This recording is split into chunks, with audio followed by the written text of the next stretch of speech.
স্বামী বিবেকানন্দের কাছে মানবতাই হলো আসল ধর্ম। তারই কথাই তিনি বলেছেন, যে ধর্ম বিধবার অশ্রু মোচন করতে পারে না, ক্ষুধার্তের মুখে অন্ন তুলে দিতে পারে না,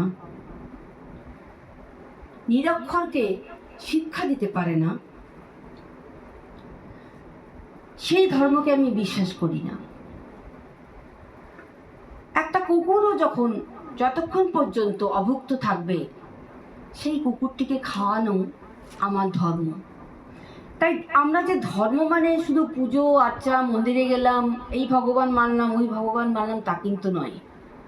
আমি আরেক জায়গায় এটা শুনেছিলাম বা পড়েছিলাম যে ধর্ম মানে হচ্ছে প্রেম, প্রীতি, ভালোবাসা, ত্যাগ, মায়া, মমতা।